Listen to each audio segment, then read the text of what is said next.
All right, well, we should probably get going here. Have a nice weekend.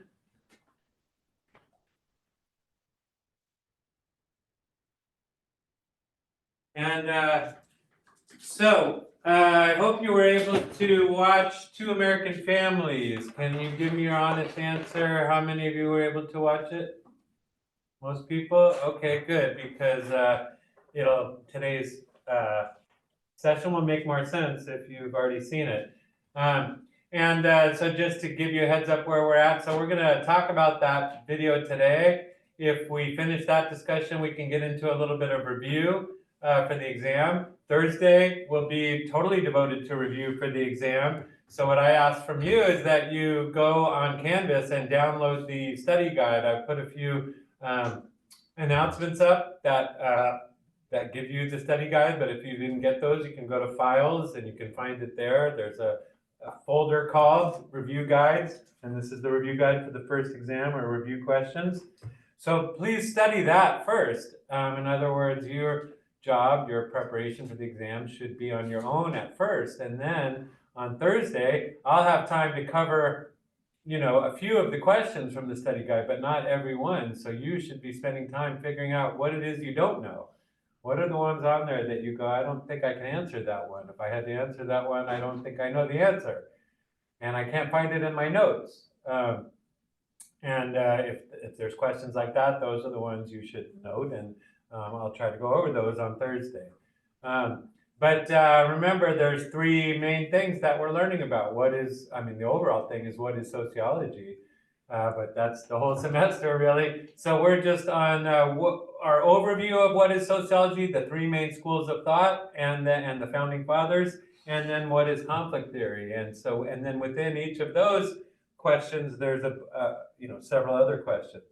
So make sure you're up to date on what we're studying. And we watched Two American Families to help illustrate the last part of our discussion of conflict theory. So if you remember conflict theory, we asked a few questions to understand conflict theory. The overall question we asked is, what is capitalism? And we learned a few ideas under there that I'm holding you responsible for on the exam. We learned that it's a mode of production. It's a way of as we talked about, what's a mode of production? It's a way that society gets its basic needs met. And so it's a way of producing things, but also a set of relationships related to the way things are produced. So if you produce things just by hunting and gathering, then you have a certain set of social relationships, which is this tribe of people all working together, a communal tribe. I won't go over the whole theories again, but that's one way to say what capitalism is. It's a way of producing stuff and a set of relationships or class relationships. So in ours, there's upper class or the owners and the working class. That's what we have in capitalism. But it's also a mode of exchange, as we talked about, a way of distributing goods in society. So capitalism, we talked about, is all about profit. It's all about getting more than you started with at the end. And as we pointed out, that mode of exchange isn't really sustainable. According to Marx, if you keep trying to get more than you started with, somebody's going to have something being taken from them. In other words, that's the way to get more than you started with, is to take it from somebody else. And so capitalism in a lot of ways is a system for landed people, property people, to take the labor power, the working power of working people away from them and use it for their own happiness. And so Marx said that's not sustainable. And we talked about, we saved capitalism in America. So we also asked, what saved capitalism? And we talked about various things that were done at the end of World War II in America to make sure that America didn't end up that situation with a lot of poor people being exploited by a small number of capitalists. And the way that that was done, as we talked about, was to really create a middle class of Americans who own their own homes maybe, who get to go to college, who have enough spending money at the end of the day to buy nice things, who have enough free time at the end of the day to go and spend their money. And as long as that was a good consumer economy where people feel like I have money and I can buy stuff, then they'll put up with some of what, the not fun stuff about capitalism. I saw a funny meme that's simple, but it's kind of true. It said socialism is the fire department coming to put out your fire. Why is that socialism? Well, we all pay money into the fire department. And hopefully your house doesn't go on fire. But by everybody paying money in taxes to have a fire department, then if your house doesn't go on fire, they'll come put it out. Capitalism, it said, is the insurance company denying your claim. In other words, so we also have a system of insurance where you pay money to an insurance agent and then a company, and then they say they'll come pay for your house when it burns down. But a lot of times in America these days they don't. And anyway, so capitalism, but what saved it was this consumer economy. And as we talked about, this big idea we're trying to understand is what happened between 1945 when World War II ended. World War II ended. America did all this stuff to save capitalism that we talked about, grew the middle class, created a social safety net, allowed unions, expanded higher education and home ownership for people, all that stuff. And now we're in 2024 and a lot of Americans feel like America's not working for them. We have an election coming up. I just heard there's interviews on the radio with college students, asking college students who you're going to vote for. And all these college students are like, neither one, I don't know. Nothing's working in this country. They need to wake up. I don't know if that's how you feel or not. I'm older and I'm established. I own my own home. I've made it. Or, my kids were saying yesterday, Dad, why aren't we rich? I'm like, aren't you happy with what we do have? We have 2 houses. Is that not enough? But anyway, so they're being raised in a world where if you don't have like a bunch of cars that are really great, like you're not good. Like, are those really making you happy? If I had a really fast car, then we'd be happy. Anyway, but that's in capitalism. Kids are taught, if you don't have a bunch of stuff, then you're just not as good as the other people that do have that stuff. But anyway, so are people happy today? A lot of them seem not to be. And so we've been asking, well, what happened? And we said, well, what happened was economic restructuring. That's a key term I'm wanting you to understand. And we said that up through this period, through 1985, things were great. America was doing well, the golden age of capitalism. And then we said after 1985, things began to go downhill, especially for working people. In other words, this is the period of the blue-collar middle class. People who work, yes, hard work, blue-collar, they work with their hands, they work in factories, they build cars and stuff like that, and refrigerators and steel. But they were making good money. They were in unions. Unions is a key here. And unions make sure that you have a collective bargaining contract. You have a contract with your employer that says, you've got to pay us this much. You've got to give us these benefits. You've got to have these safety protections. And so it really made workers stronger. And that was the idea of saving capitalism. If you have a strong working class, you actually have a more sustainable capitalism. And things did go well in America for many years. But then things began to change in 1985, and now we have a service-based economy.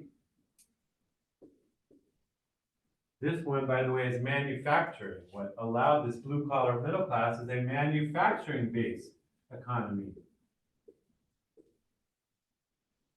Producing things that you can sell. Cars, refrigerators, steel, that kind of stuff. But we don't produce much in America anymore, and that's the big change that we're trying to understand here. America is still capitalist, but we've become more of an investing country. In other words, we invest our wealth around the world to make products. And that means working people here, people who don't invest, people who are working people, there's not as much for you here, or us here in America, because the work has been outsourced, is the way people put it. In other words, globalization, what began to change is globalization. If you want to know why we restructured our economy, it's because a lot of our economy went to other places in the world. And we said that this kind of economy doesn't really have a middle class. It has high-end service jobs and low-end service jobs.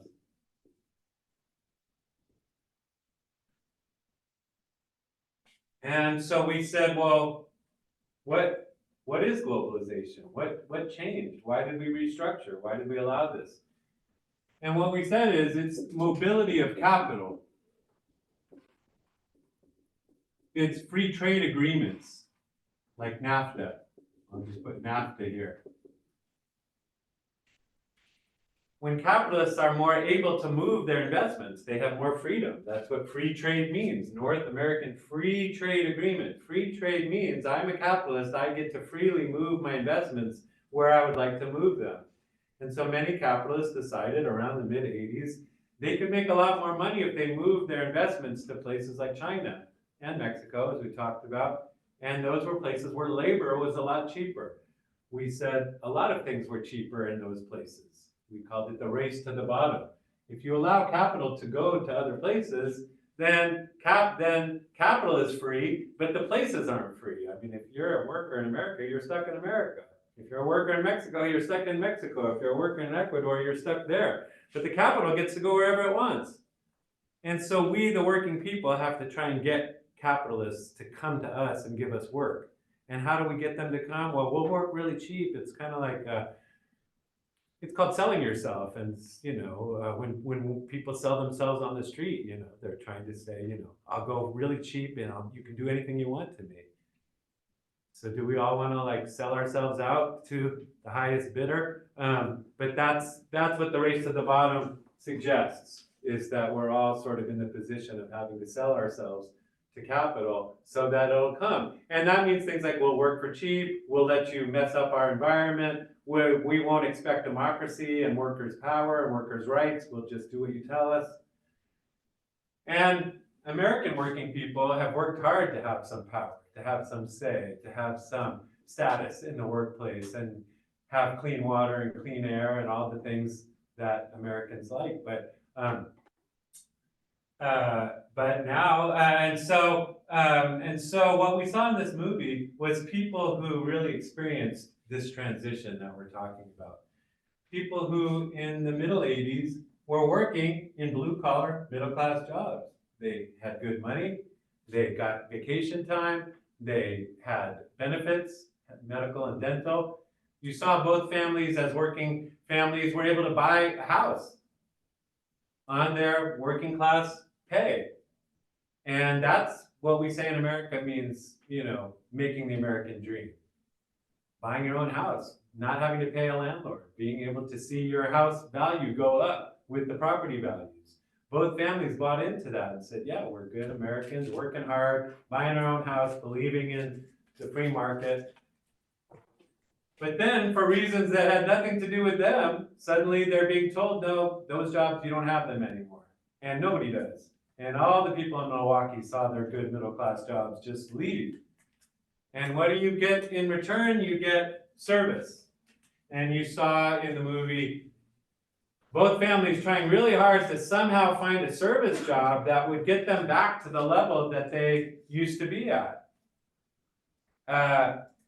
Can they stay in there? Can they keep paying their mortgage? Can they keep having medical and dental benefits? And as we see in the movie, they have to make a lot of changes that are really hard. Like both the mom, well, in the white family, the mom hadn't been working. Now she has to go to work. They struggle with paying their bills. They struggle with a lot of stuff that we're about to talk about. And I'm asking you to think about this happening on a national level. It wasn't just Milwaukee, obviously. It's many towns around America. People say, especially in the election season, they talk about Main Street versus Wall Street.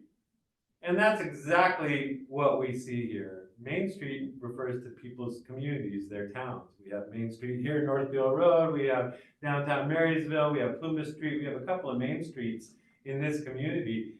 All of them are kind of struggling. I don't know if you've seen the main streets of our towns here, but there's a lot of stores, fronts that there's no store there. There's homeless people sleeping outside the empty storefronts.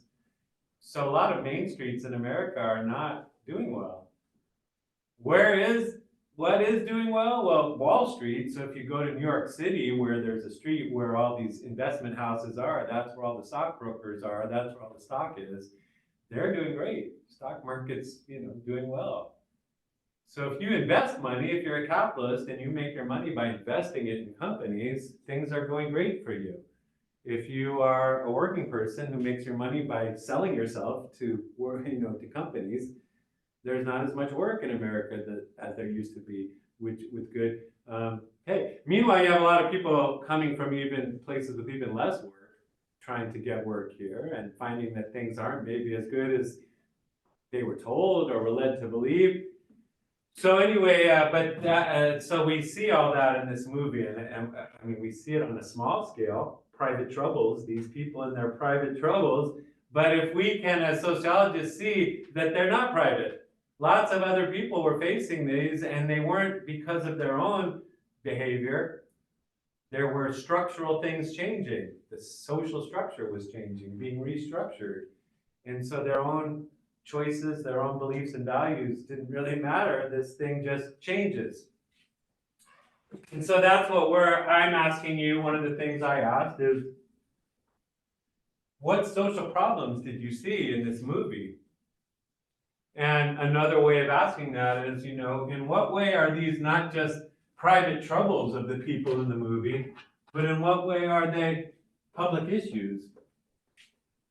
And so I'm going to give you some other sociological ideas here that we didn't learn about yet and that haven't been in our textbook, but I think can help us understand these families in particular. And these are ideas that you might want to think about putting in your essay. So on this exam, there's going to be an essay question asking you to illustrate your knowledge of sociology, of conflict theory, and the other perspectives we've learned so far. Illustrate that you know those terms by using them to talk about these families. So it's important in your essay that you actually use terms that I'm using here. I'm about to introduce some new terms, and you can certainly use these terms too in your essay if you want to. One of the main ideas I want to talk about is the idea of postmodern families.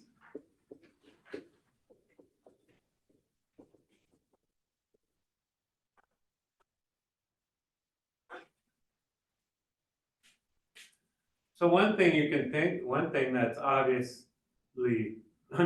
that's an obvious tendency you might have watching this movie is to compare the two families and go, well, how did they end up? And how did they deal with it? And that's certainly the filmmakers who made this obviously intended there to be two families, and one white and one black. That's an obvious difference between them.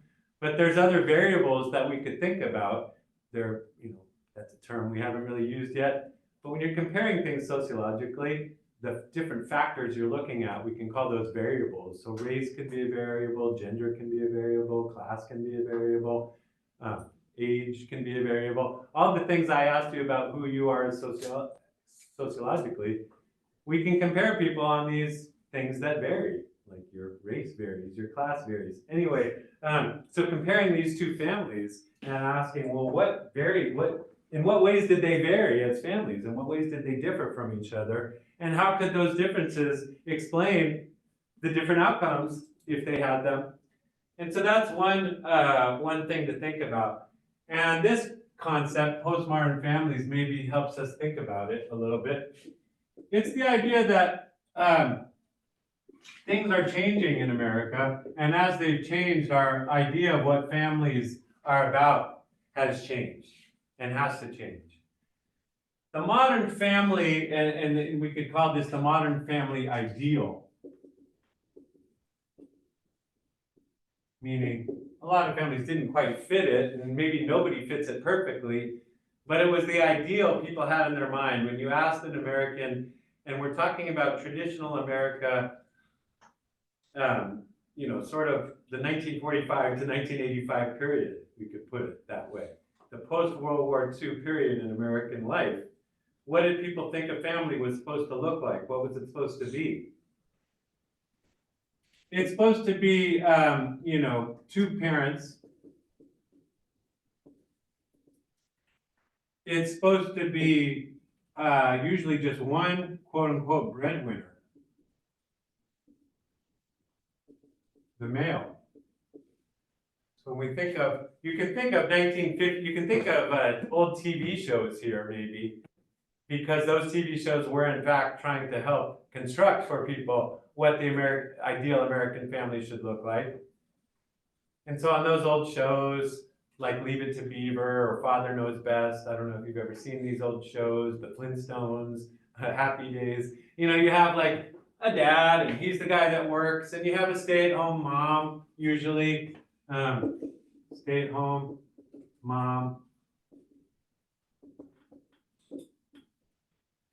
Another factor is it's sort of like one income, one career.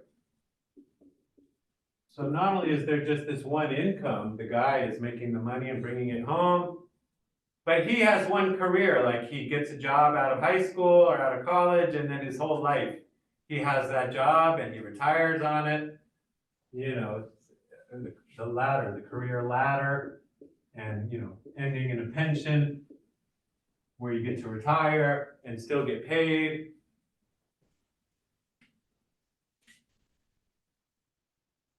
And that's what a lot of Americans think of when they growing up, thinking like, when I have a family, this is what's going to be like. You know, usually it's own your own home.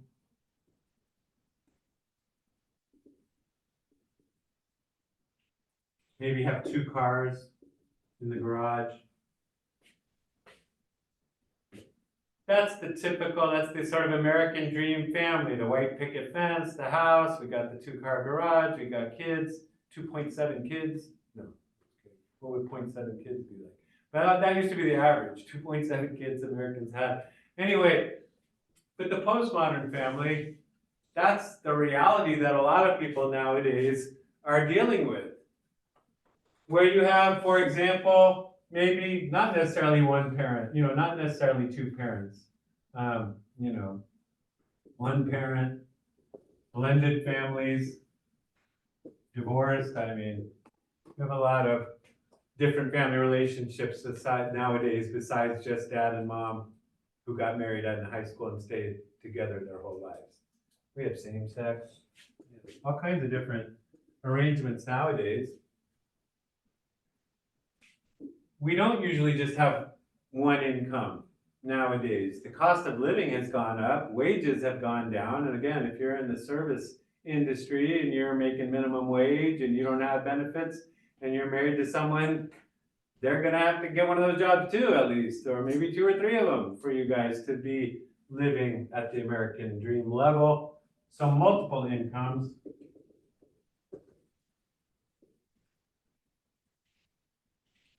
And maybe multiple industries and careers over your life. Nowadays, in the postmodern world, things aren't as stable as they used to be. When industries just pick up and go to another country, or some new technology gets invented and suddenly your job is obsolete because now AI can do your job better than you can. People's lives are less stable. Their career employment lives are less stable. So people have like multiple careers. You might have several different things you do in life. For a while you were a bricklayer, then you went to college and you became a vet tech guy, and then you did vet tech for a while, and then you got a job, you know, then you started a small business. I mean, if you look at people's lives nowadays, it's usually not, oh, I got this one job and I worked my way up and then I retired. It's, I did this, I did that, I moved over here and did that. It's a lot less stable, a lot more varied for a lot of people nowadays. And you might not have home ownership. No home ownership, and maybe not even cars anymore. A lot of people nowadays are looking at renting their home, renting their cars, you know, gig economy. I work at Uber sometimes, I work at Lyft. And so this kind of postmodern life that people are living isn't the one that we were promised on the old TV shows. But if we're trying to compare the Newmans and the Stanleys, so in the movie we saw, there's the Newmans and the Stanleys. And we're asking a little bit here, how did they respond to their situation? And, well, what do you think? Did the families respond equally, or were there variances in how they responded? I mean, what did you notice about these families and how they responded?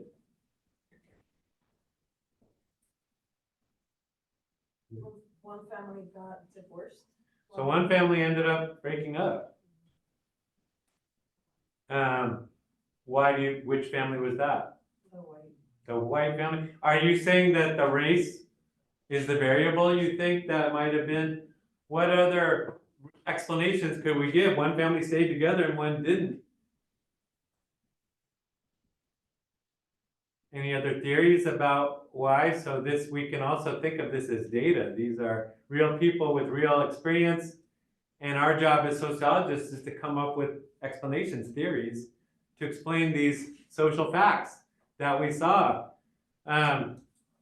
Is race the explanation, or it's a good idea not to just have a single explanation. Those are what we call monocausal explanations. And usually in social life, there's multiple things explaining why somebody does what they did. So maybe not just their race, but are there other things that could explain the differences between these families? Other differences you noticed between them?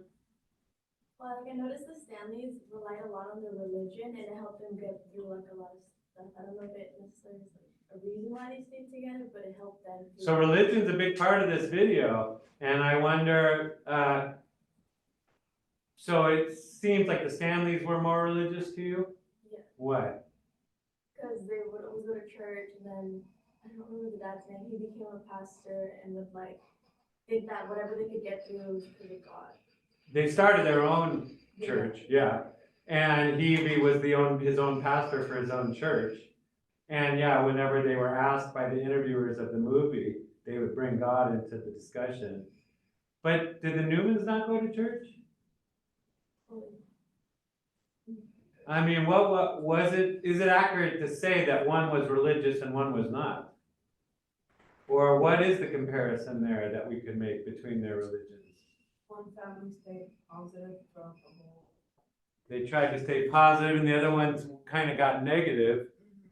And that's the thing we're trying to explain, I think. So that's the outcome, differing outcome. And we want to know, like, why were they all negative and divorced and all that, and the other one's positive and stayed together? And she's saying maybe it's religion. There is that old saying, the family that prays together stays together. Meaning if you go to church together and you're really connected on religion, maybe that really holds you together.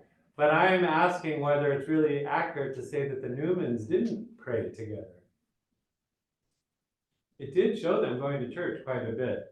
An interesting thing to consider here is Protestants versus Catholics.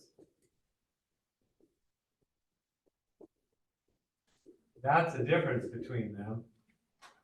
The Stanleys, the black family, are Protestant, and the white family are Catholic. That's an important distinction. Going back earlier in this class, remember Durkheim noticed that Protestants commit suicide a lot more often than Catholics and Jews. Obviously, you've gotten to a pretty negative state when you're willing to kill yourself or end your marriage. So what is up with these Protestants? Why are they ending in divorce and death? What was the distinction between them? Well, Durkheim says a big difference is social solidarity. Protestants are very individualistic. And the Catholics are very more collectivist.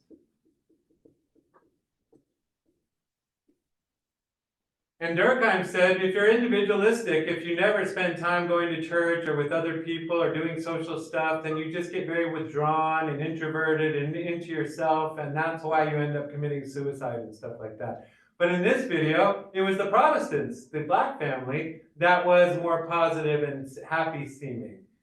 And so what other distinctions? We're going to learn about Weber talked about Protestants too later in this class.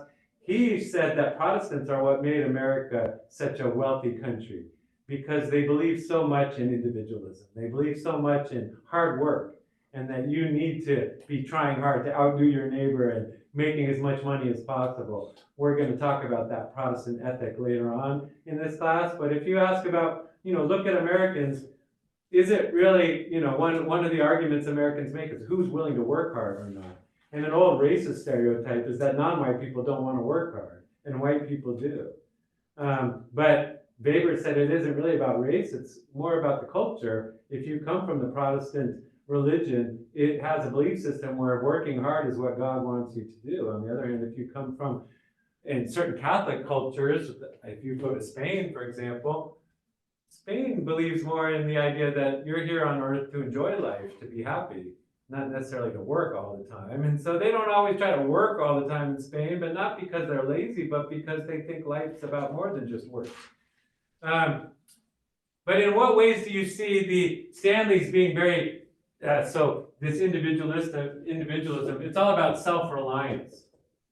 One of the things that makes American culture is there's this belief that you should rely on yourself. Don't rely on the government or some other thing to help you. Take care of yourself in America, or at least in the Protestant view of things.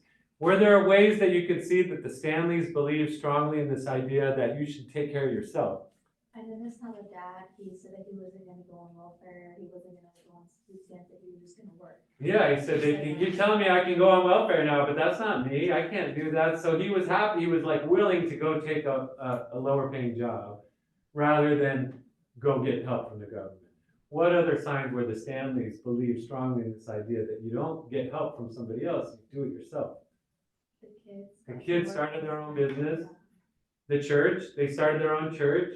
She was a realtor working for a big realty company, but she said, no, I'd rather work for myself and make my own commissions and not have to pay you guys. So they really believed, as a kind of Protestant family, in this idea that you do things yourself and you don't rely on. On the other hand, if you're Catholic, the church always tells you you should rely on the church. You're just sheep in the Catholic Church. The people are the sheep. The pastor is the pastor of the sheep. And you should look to the church for guidance and help. What signs were there that the Catholic family, the Newmans, the white family, were willing to get help?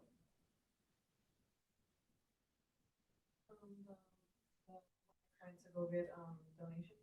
So the church had a pantry, a food pantry and a clothing pantry. And when they were needing food and clothes, they went to the church and the church gave it to them.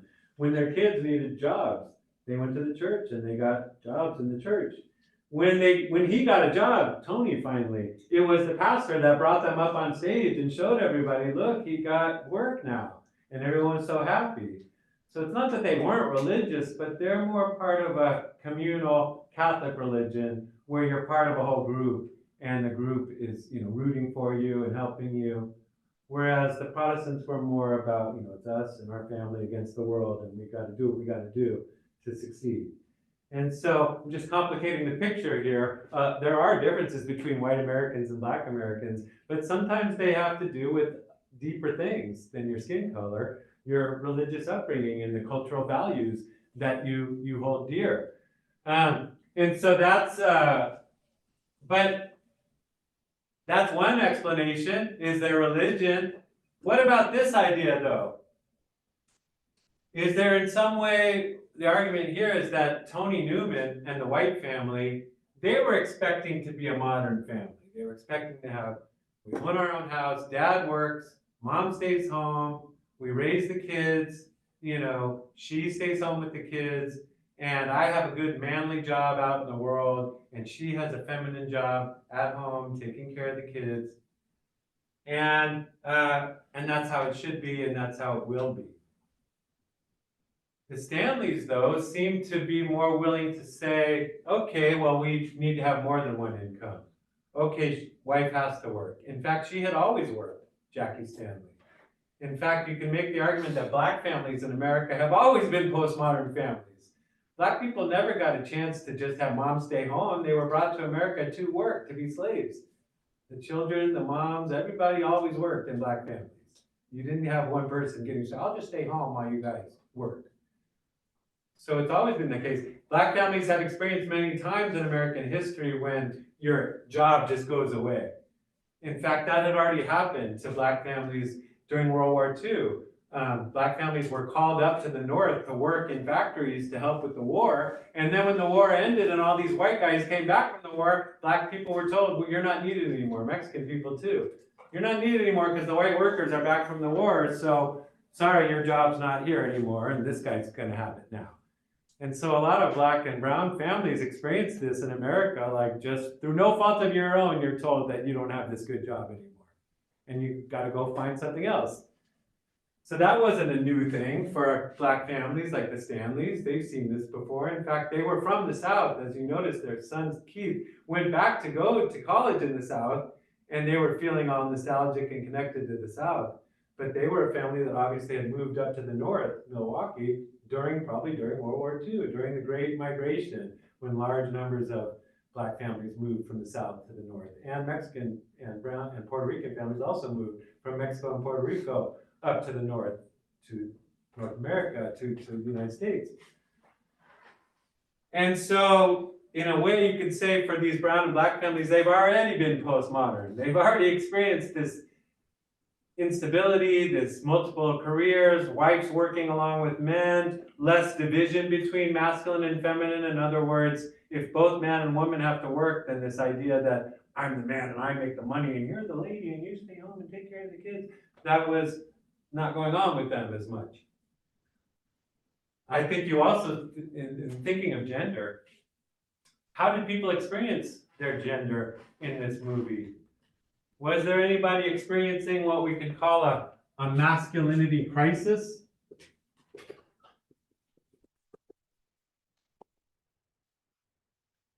One concern sociologists have about this restructuring in the economy is that the guys that were the hardest hit in some ways were men, and particularly white men, because they were the guys that had a lot of these really good jobs when they were sent overseas.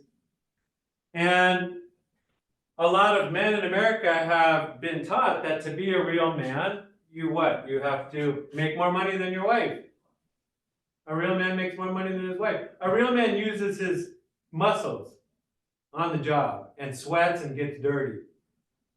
A lot of American men have been raised with these ideas of what a real man is, and if I'm not doing those things, then something's wrong with me. My wife's making more money than me. I don't work with my muscles and hands. I'm not making anything, not building anything. So one of the consequences of this shift to a service economy is the service jobs are more feminine. Remember, we talked a little bit about gender and sex. Well, things can be defined as feminine or masculine, and they're not, that has nothing to do with the sex, but like working with your hands and sweating is a masculine thing. Making more money than another person is defined as a masculine thing. Femininity is more about getting things paid for you, or not working with your hands and not working hard. And so one argument here is that as the economy restructured and there was less work, that allowed male people to make more money than their wives and to do hard, sweaty work, that you have a lot of male people with penises, who don't see a way to enact, to perform their masculinity in America. There aren't the jobs to go get to be the manly guy. The money you're making isn't better than your wife. So there's a lot of angry, I would say, men in America who feel like they're not getting to be that they know they can be. And they feel like somebody emasculated them. Maybe it was Hillary Clinton. Maybe it was Taylor Swift. But somebody came along and didn't allow me to be a real man anymore. They won't even let me have my gun. And so you can see how what I'm trying to get at is a lot of the cultural battles in America maybe come back to this question of the economy. That's what conflict theorists say. If you want to understand all this politics stuff and culture stuff and all the stuff people are angry about and talking about, you have to go back to the basic question of how are they getting their money or not? And if men aren't doing masculine work, or the kind of work that we define as masculine, like I notice a lot of men aren't coming to college at all, but if you're going to make it in the service economy, if you want to be in the high-end service, you've got to go to college and you've got to get a graduate degree. And lots of females understand this now. And they're willing to go get the nursing degrees and these other degrees. But a lot of men are like, nah, I'm not gonna go sit in a classroom and listen to some guy tell me stuff. So they go and they get the working class jobs that are available, and they're not well paying and things like that, and they're not, and so they feel like life's not fair, a lot of them.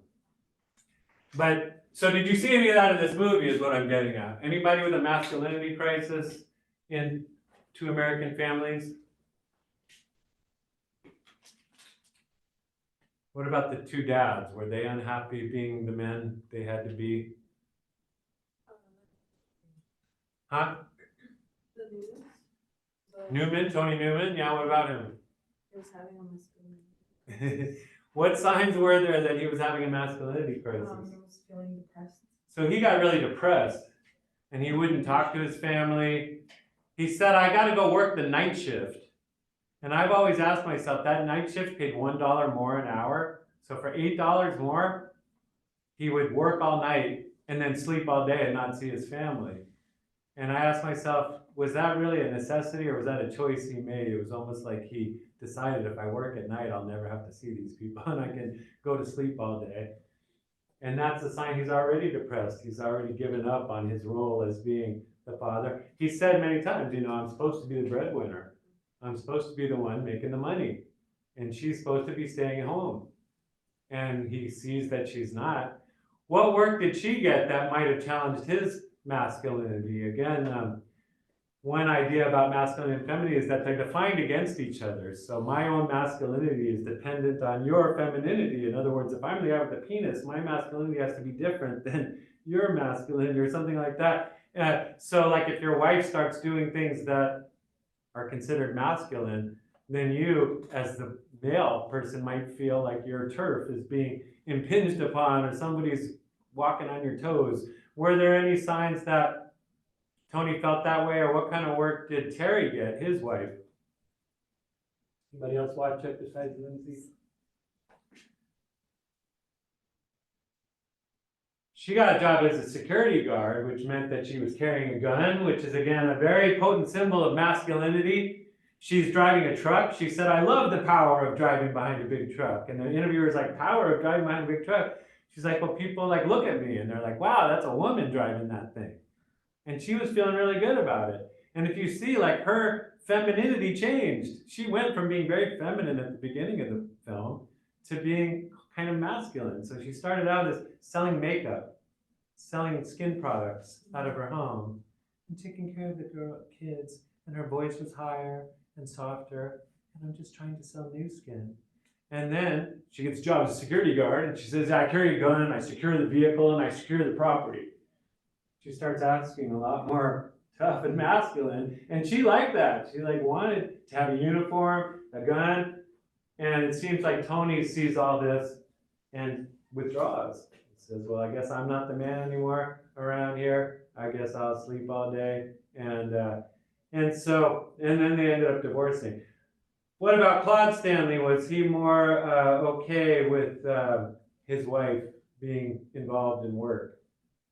Yeah, I mean, he seemed to take this more postmodern attitude that yeah, well, 2 incomes is better than 1, and if she's selling realty and making all kinds of money, that helps my family, and maybe that allows me to do what I really want to be doing, which isn't waterproofing basements, but is preaching the Word of God. I mean, they found a way to, work together in a more equal way, a more egalitarian way. But again, maybe it isn't race, maybe it isn't religion. I mean, not strictly race, but again, a kind of intersection of race and class and gender. Anyway, so it didn't seem, but I would say that doesn't mean there were no masculinity crises other than Tony Newman. Think about the children, the sons of both families. The sons of the white family, what happened to them? Both of them ended up kind of poor. Yeah, one dropped out of school, and then the other one is living with his friend. There was his friend. One of them had multiple baby mamas and multiple babies, and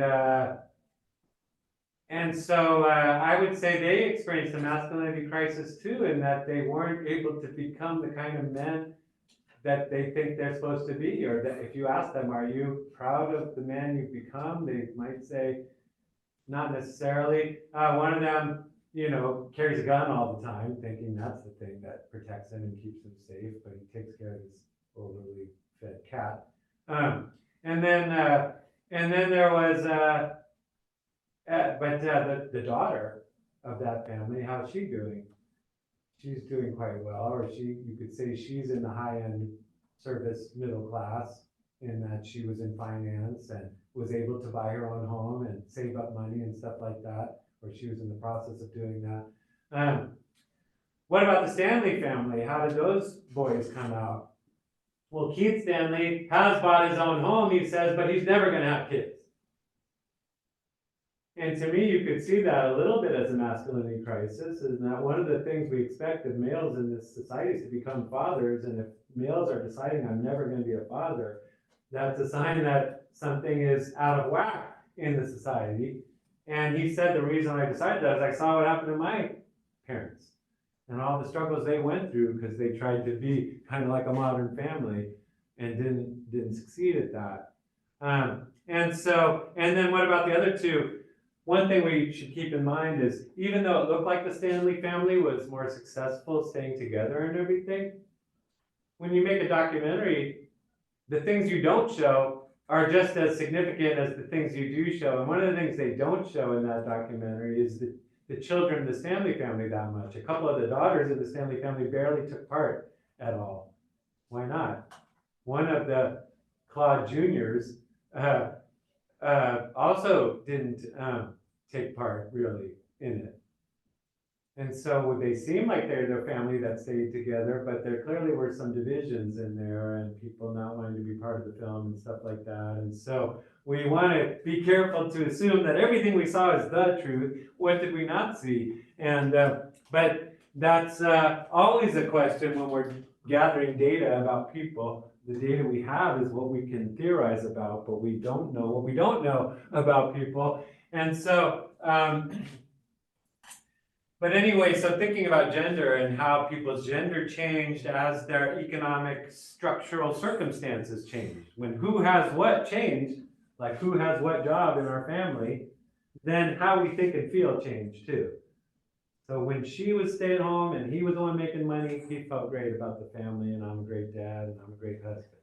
When she's making money and he's not, now he feels terrible about it and wants out. And so the structure affects the culture. Another key idea here that I think we need to pay attention to is the idea of a time bind. So another thing I asked you to think about are what are some social problems that these families dealt with? And I think if we think about time, we'll really hone in on those.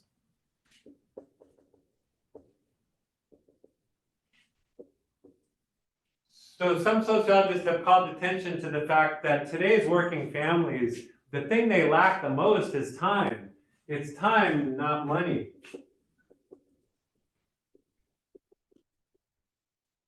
That people lack most.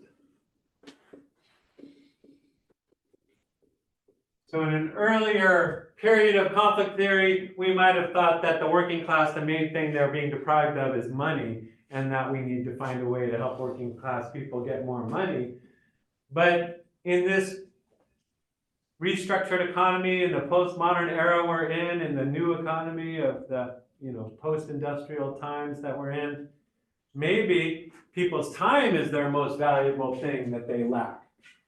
Can you see any examples in there of the way that they were in a time bind, meaning they just don't have enough time for everything?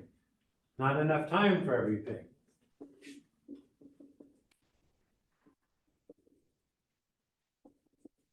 To meet needs. Can you think of any examples that these families dealt with where what they needed was more time, where they just didn't have enough time?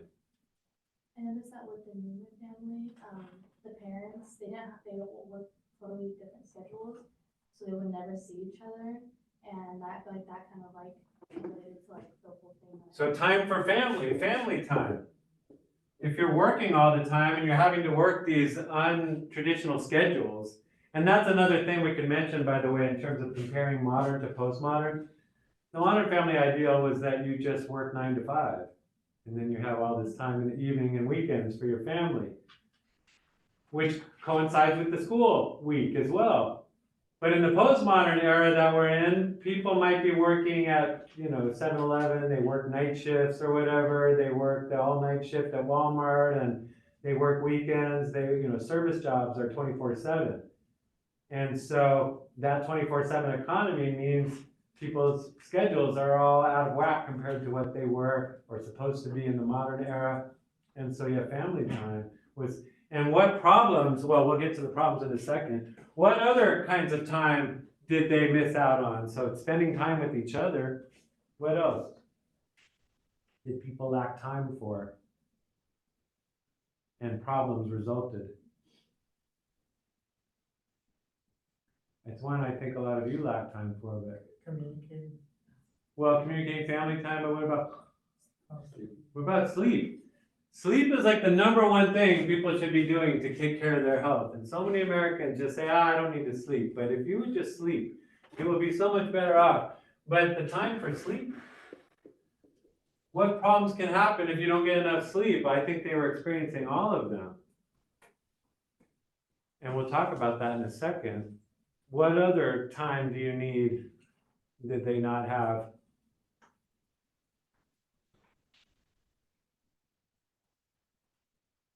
Time for your family, time for your sleep, time, huh? For themselves. Yeah, like just me time, self time. I'll call it me time. And if you're a parent, you definitely understand the need sometimes to not be with your family. Just go get some me time. Or your coworkers or anybody else that you owe something to just go be by yourself or you don't owe anything to anybody. What other, any other things though and activities that they needed time for?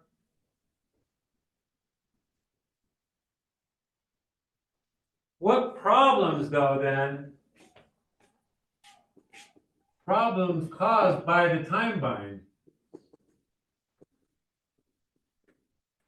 So both of these families experienced some serious problems. And if you're not getting enough time with your family, if you're not getting enough time for your sleep, if you're not getting enough time for your kids, if you're not getting enough time for yourself, if you're not getting enough time for things, exercise, what kinds of problems did they experience that we could maybe trace back to this time bind? So what happens if you don't get enough family time? If you don't spend enough quality time with your children and your husband, yeah, the family could fall apart and you could end up with divorce. You could end up with kids being distant. She said our kids are distant. They don't talk to us. They don't listen to us.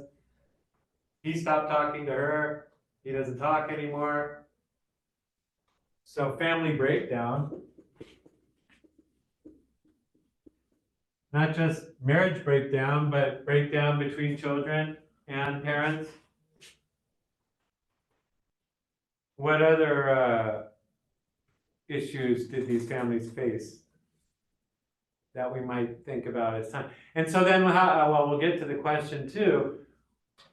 The solutions people try to come up with for these kinds of time-bind problems, but what are some other problems that you saw in this movie? So this is going to be one of the essay questions, I'll just tell you, is what are the social problems or the public issues that these families face? And certainly if families are breaking apart because they don't have enough time for each other, that's not just a private choice these people made, but it has to do with these non-traditional schedules people are working, the fact that our school schedules still are on the 9 to 5 idea, but people's work schedules are not.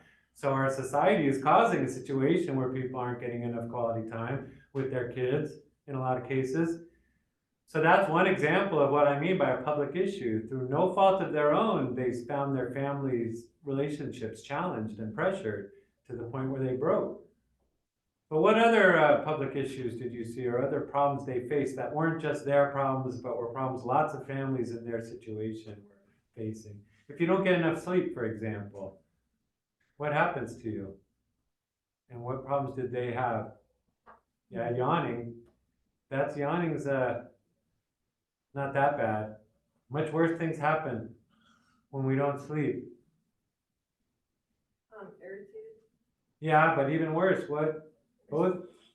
something really bad can happen if your family breaks down with not enough family time. What does your body do if it doesn't have enough sleep time? Your body breaks down. Your immune system fails. You start getting sick. Both dads got pneumonia. Both dads got really bad lung infections. You don't just get lung infections when you're a healthy person. You do when you're not getting enough sleep, when you're working in a basement, when you're working night shifts, that kind of stuff. And they both got pneumonia, and they both ended up like being in the hospital for weeks and months, which further hurt them in terms of finances because they didn't have the kind of jobs where they keep paying you when you're sick. They had the kind of jobs where they don't pay you because you're sick, even though you're sick because of the job. And so illness was a serious problem for both families.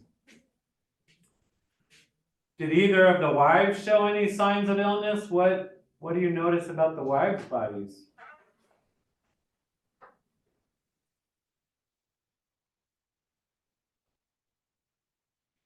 I noticed both women put on significant weight over the course of the film. And lots of Americans are struggling with what's called obesity. I asked on my online class what you think the biggest social problems are, and some people said obesity, but they weren't being very sensitive.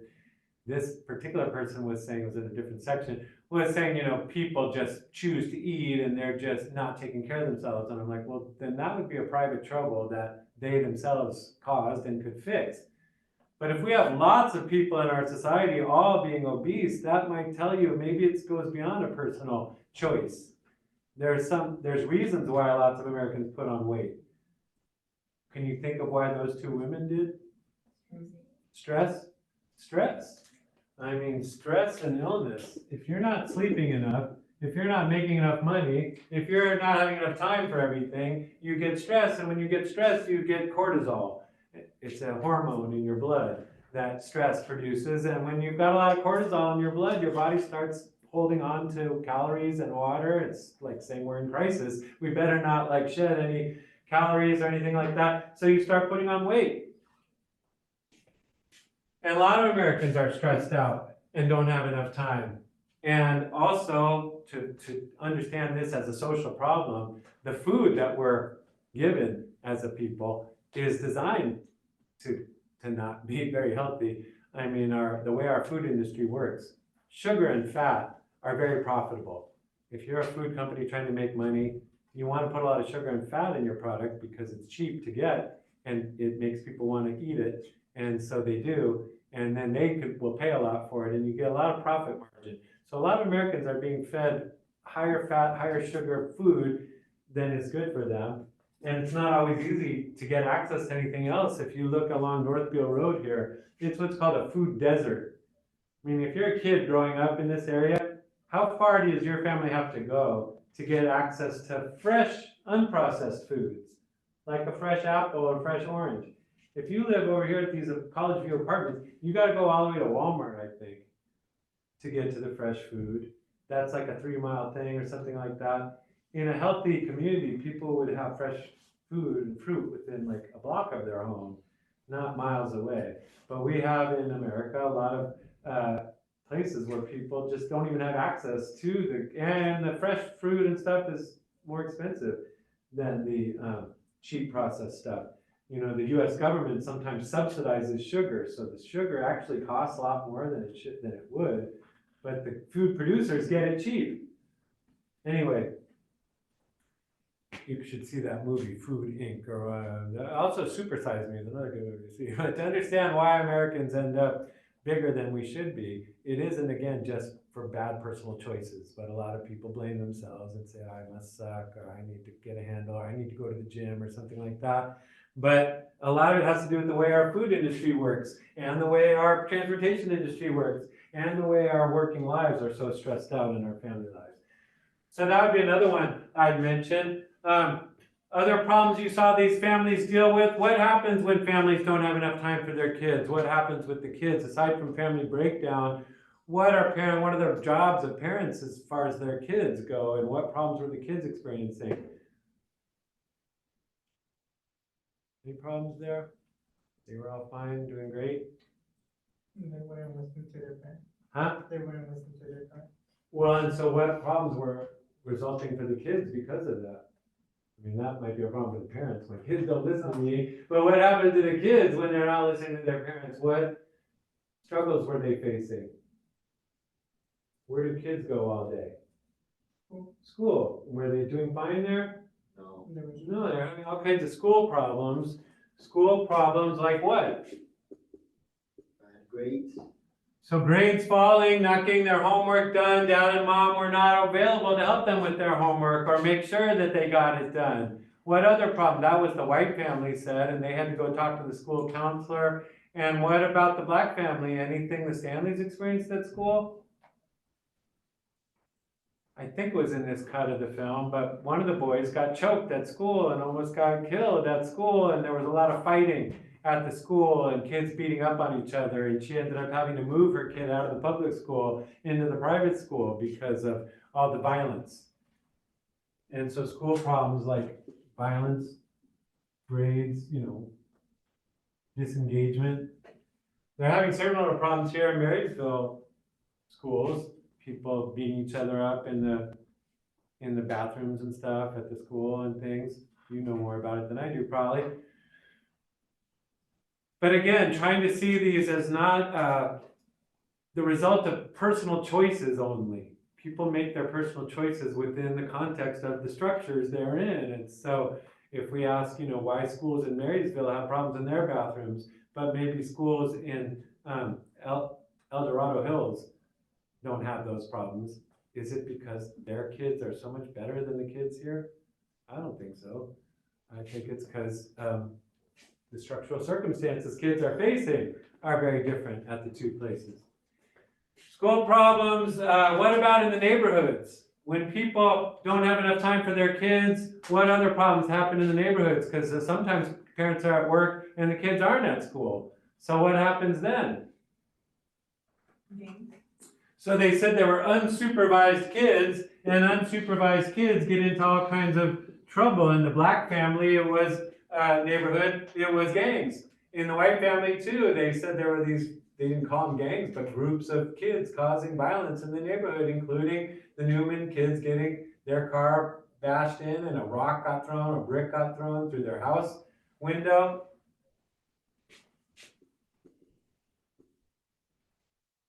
And the unsupervised kids get into various problems, like they don't do well in school, but also they get involved in crime. They may get involved in relationships, intimate relationships too young. Both those white boys were having babies in their teens, it sounded like. And so, so these all trace back to this time problem. Another idea here, though, is that, well, I'll create this as a whole new idea. So we got working families in the time bind. We got problems caused by the time bind. And then we have another concept here, which is the concept of the third shift.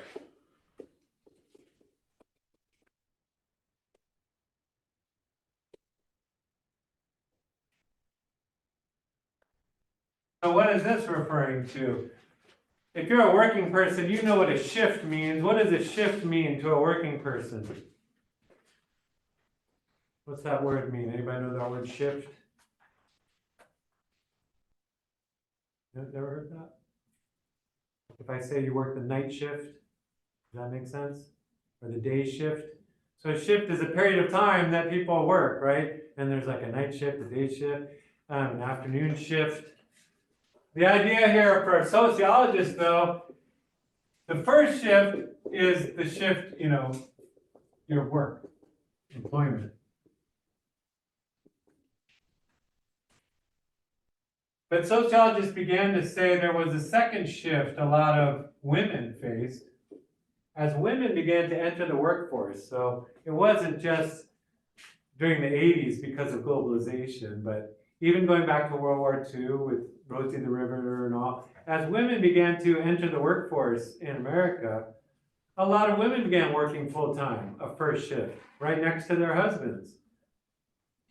But our culture lagged behind, so the structure shifted, women were working. Who has what? That's what structure is. A lot of women have jobs now. How did the culture shift to how, or change to accommodate that? Well, it was slower. The culture didn't change as quickly as the structure. So in a lot of people's minds, women aren't supposed to be working. They're supposed to be staying home taking care of kids. That's the right thing for a gal to be doing, is taking care of her man, her home, her kids. But the reality, the structural reality, is that a lot of women are working.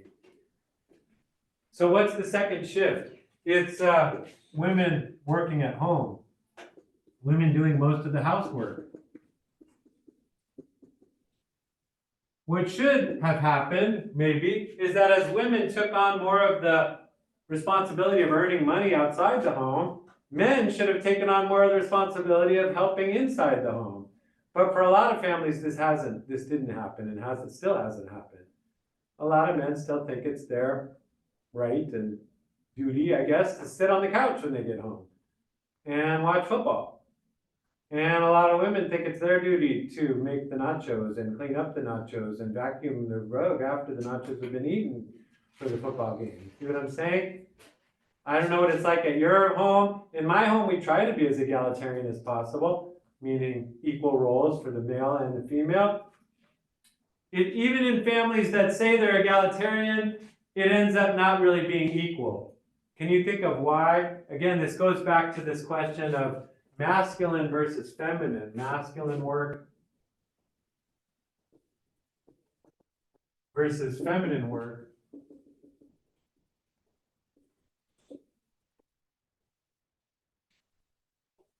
But even in my household, I claim to be an enlightened male that's willing to be fully equal with my female partner whom I love. Is it that equal in my home? In what ways would it still come out kind of unequal because of the gendered division of labor, this is called? The gendered division of labor means that even our work has gender. And certain things are defined as manly to be doing. And other things are defined as, no, that's a girl's job. Gendered division of labor. And a lot of homes have that in terms of who does what in the home. Division of labor isn't all that equal. It's based on gender. Like what? Can you think of why I might actually be doing a lot less labor around the home than my wife? If I'm doing the manly things and she's doing the womanly things, why is that unequal? Well, for example, what's defined as masculine? The garage, keeping the garage nice, that's the man's job. Keeping the yard nice, that's my job. Making sure things work around the house, that's my job. What are the feminine things? Cleaning, childcare, cooking. And if you ask, are those equal things? Like you could say, well, let's make it equal. You're in charge of the kitchen, the living room, and the bedrooms. And I'm in charge of the living room, the yard, I'm in charge of the garage and the yard and fixing stuff. 3 things, we each get 3. Isn't that equal? Is it equal? Why is that not equal? Anybody ever have a house around here? Is your garage, do you clean your garage as much as you clean your living room? As much as you clean your kitchen? How often do you clean your kitchen? Every day you have to clean your kitchen, probably 3 or 4 or 5 times every day, because there's things going on in the kitchen all the time. How often do I clean my garage? I don't know if I ever have. Sometimes I go in there with a blower and blow out the junk in there, but I mean, garage is not a daily thing. Yard is not a daily thing. House, things breaking around the house is not a daily thing. So in the gender division of labor, a lot of households are not all that equal, and the woman ends up doing a lot more of the work around the home than the man does. And so feminist sociologists said that's the second shift that a lot of women face nowadays, is they're working full time, but they get home and they have another full-time job, which is taking care of the home and the children. And a lot of men still have this idea that, well, I worked all day, so I don't need to work now. Well, I worked all day too, babe. But now we're seeing what's called a third shift. And that is time spent solving problems caused by the time bind.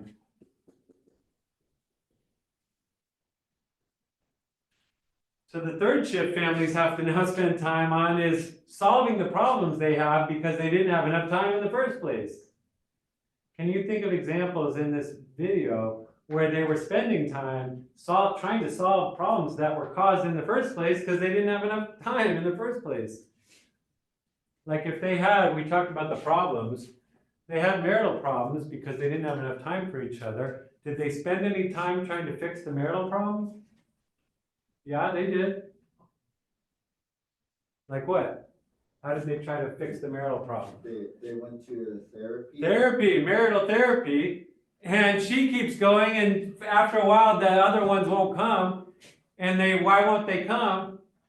Because they're like, I don't have time for that. I want to watch Dawson's Creek, or I want to go do this or that, and so that's the irony here is that, and what does the therapist say? So an example of this would be, family therapy. You're going to family therapy to solve your problem of family breakdown. And what does the family therapist tell them what they need when he says, here's what you need to fix your problems? You should spend more time together. That was the whole problem. We don't have enough time for each other. And then we are falling apart, and then we go to a guy to tell us what to do, and he says, just spend more time together. Well, again, that's the very definition of a private trouble coming up against a public issue. The reason they don't have time for each other is because of their work and the way the school schedule works and the way their work schedule works and all these things that they didn't choose. But then they're being told to fix it. You have to choose to spend more time with your family. And you ask, well, how can I choose that? Where is that time available? Are there other examples of them spending time trying to fix the problem of not enough time? What happens when your health breaks down? How do you try to fix that? If you get sick and get pneumonia, what do?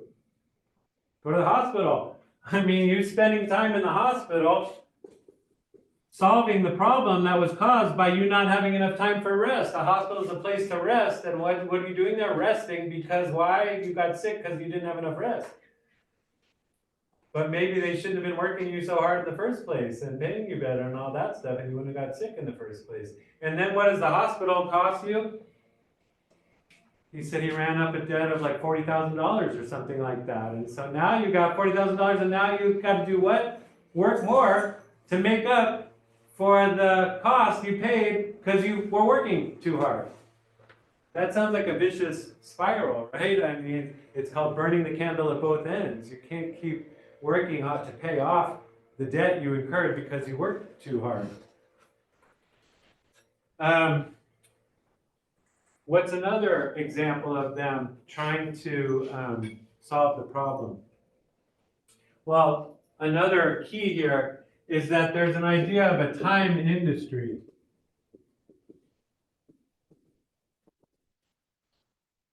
So if working people lack time, if that's the main thing people are missing in their lives these days, it's not surprising that this industry has grown up, a bunch of companies that try to sell you time, that say if you just buy our product or our service, you'll have a lot more time for the things you care about. Were there examples in the movie of them trying to buy time?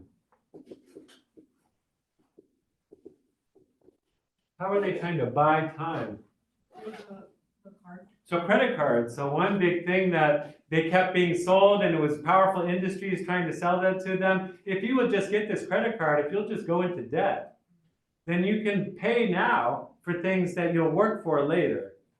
So you're buying the time. You're like getting as if you had already worked.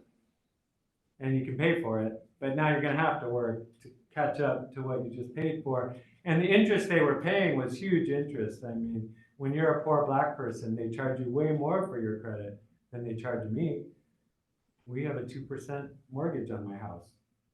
And some people pay like 10%. And so why do they do that? Well, the banks are racist, by the way. But anyway, so, and classist. So they think if you're poor, you're not reliable, we can't trust you, we're going to charge you more to lend you money. But anyway, so the credit cards are an example. What other examples were there of trying to buy time? I'll just leave you with this one. One was that she tried to do the direct marketing. A lot of American moms have been told, look, you want time for your kids, you want time for your home, you want time for yourself, but you need to earn money. Well, how can you do all of that at once? Well, if you would just sell things from your house, if you'll just sell New Skin products or Amway products or, you know, what all these different Lululemon, I don't know what they are, that you can sell at home. And do people really make money off that? Did Terry Newman actually make money selling products from home? No, she got in more debt. Now she owed $1,800 to her family members because she took a loan to get the New Skin products to sell. But she was trying to buy time. She was trying to say, I want to be with my kids at home, but I need to earn money. And so how do I do those both? And so all of this should help you see there are a range of problems. I didn't mention, so crime problems they faced in the neighborhood, school problems, family problems, health problems, a lot of social problems that you could see these families encountering because of things that went on at this big structural level, because the good jobs they used to have, the good communities they used to have were just kind of destroyed. So that's what we're trying to get at. But you can watch it yourself and make your own theories. There's a lot of things I didn't talk about here, a lot of terms you could bring in that we didn't bring in. What I'm looking for is your ability to use the terms and ideas from our class to talk about this real experience that you saw in this video. So that's the data, and your job is to bring these theories, these terms and ideas to explaining what you saw in the video. So please study the study guide, and on Thursday we will go over the tough questions that you weren't able to answer yourself. See you then.